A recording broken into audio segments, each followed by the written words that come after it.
You can count on the world for one thing, to always give you the option to buy a bunch of cool shit.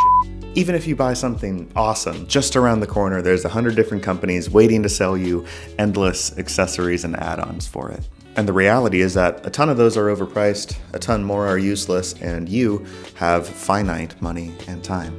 I am not a wealthy man, and I respect that you are not filthy rich either, so these are my recommendations on how to kit out your awesome new OnePlus 13. As always, I am not being sponsored by any of this. I didn't receive anything for free. I'm not being paid a dime to talk about anything. It's kind of dismal, actually. Although I did actually turn down a sponsorship request for this video because I didn't believe in the product.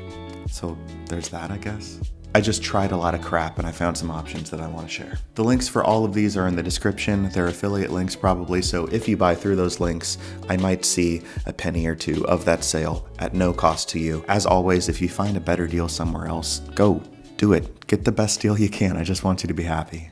Possibly the most important accessory for protecting your expensive new phone is a case. I prefer cases that do a good job at protecting the phone, but I really dislike the gigantic cases, the ones that make it really bulky. This is a pretty slim phone. It feels good in the hand. I don't want to ruin that by putting on, a suit of armor. The edges of a case should come up over the edge of the screen, as well as the camera module for if and when I drop the phone. I'm a pretty clumsy guy, so this is important to me. And let me tell you, I've been through enough crappy cases to know that the undisputed best one for the money is the Nilkin Frosted Shield Pro with MagSafe. These cases are light, strong, and grippy without being terribly expensive. I purchased the ones with MagSafe compatibility for reasons that I'll get into, but there are non-magnetic options for a little cheaper as well. I also picked up the Cam Shield version of this case, which is great for when I'm doing yard work and stuff. Having that extra step of uncovering the camera every time that I want to take a picture is kind of inconvenient, but I do like that the cover also acts as a kickstand. It has really leveled up my airplane travel game. So now that the body is protected, let's move on to the screen. Like most humans, I hate installing screen protectors.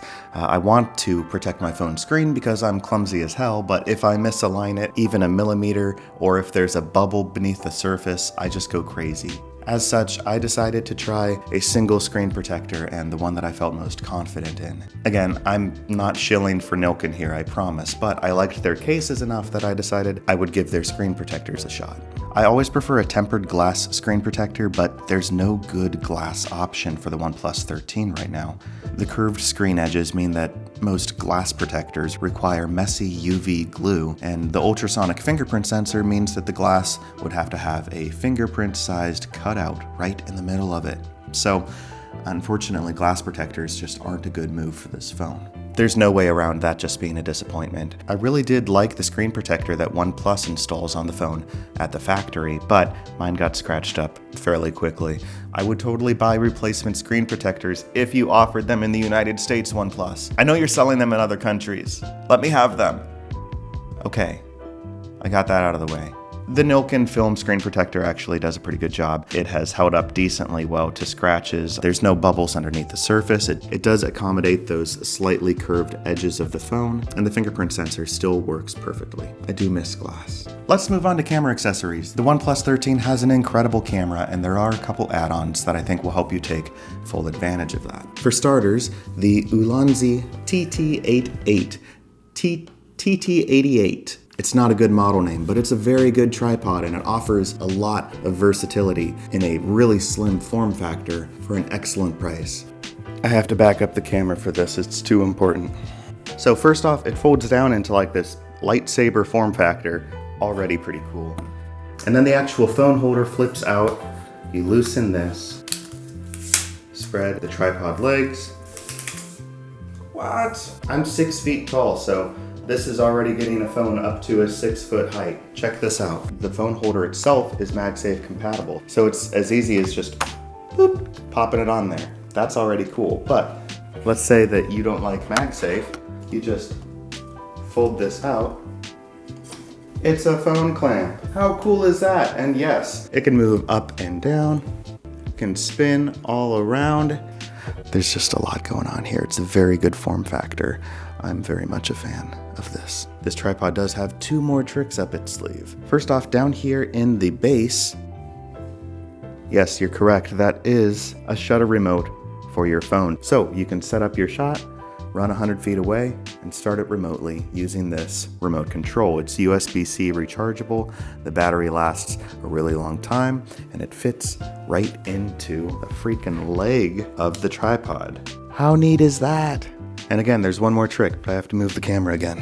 Getting top-down shots is difficult. I have literally put a tripod on top of a table before, and it's just very inconvenient and weird. So let's say that I'm playing Dungeons and Dragons with some friends in the room, and then there's a couple people that are joining online. And I want to get a top-down view of the battle map for the people on the Discord call. With the legs open, I flip out this little lever on the bottom, I hook it around the edge of the table, and then I pull this switch down.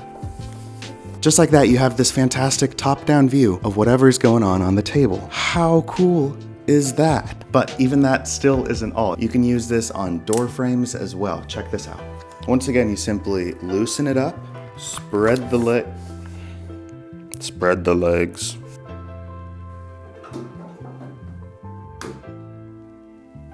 Now you might be asking yourself, Jacob, why? What is the purpose of such an angle? There really might not be one if I'm being honest, but kind of a cool tripod, huh? I just get really excited by good common sense features using magnets and physics to make things that are useful and not overly complicated, which is why I love you, tripod. You're so cool. All right, moving on from that, but in the same vein, if you're taking a lot of videos on the OnePlus 13 and then you're exporting them to be used in a tool like DaVinci Resolve or Premiere Pro, I highly recommend recording directly to an SSD. Now, the OnePlus 13's camera app doesn't natively support that, but there are some apps out there like Open Camera and the Blackmagic camera app that let you record directly to an SSD. All you need is a reasonably fast SSD. I use my old Samsung T5. Taking that one step further, I added an adhesive MagSafe ring, and I use this tiny USB-C cable with a right angle on it, and I just attach it to the back of my phone. And just like that, I can record 4K 60fps Dolby Vision HDR directly onto an SSD from my OnePlus 13, and that makes my editing workflow a lot faster.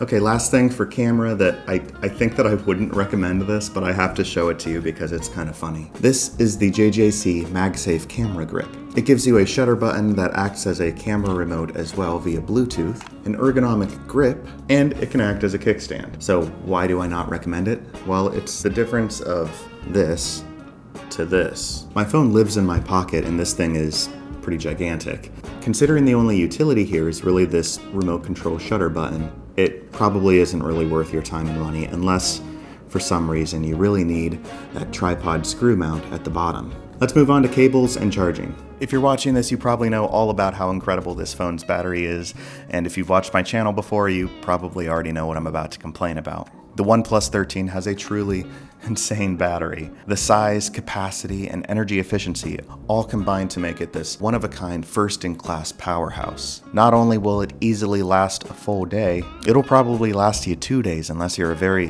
heavy-handed power user. On top of all that, the battery can charge from 0 to 100 in under 45 minutes, meaning very little, actually. You see, I charge my phone at night when I'm asleep, because it's the only time I'm guaranteed not to need my phone. So I don't really care about how fast it charges. The result is that it doesn't really matter how fast your charger is. You should have one that's convenient and accessible. So I got this little magnetic, multifunctional charger off of AliExpress.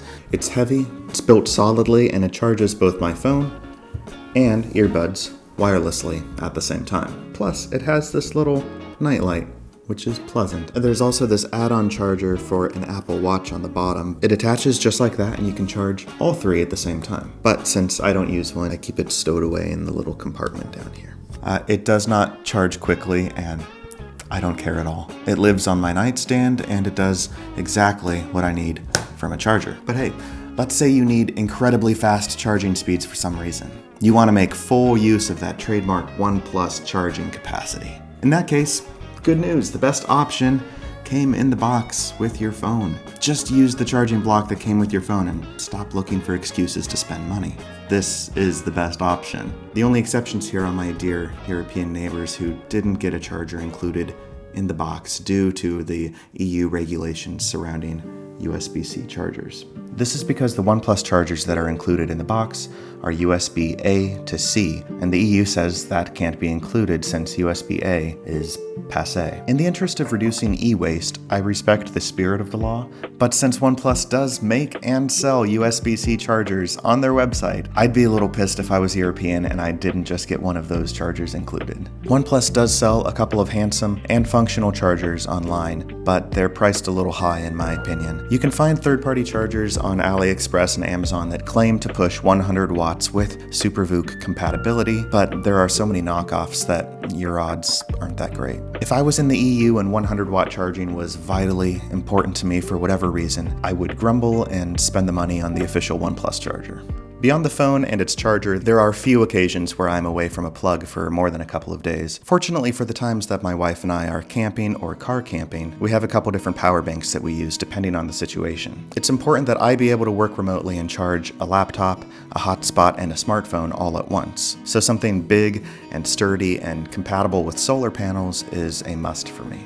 I won't go down the travel and camping tech rabbit hole today, but let me know if that's something you'd be interested in hearing more about and if I should make a video on that in the future.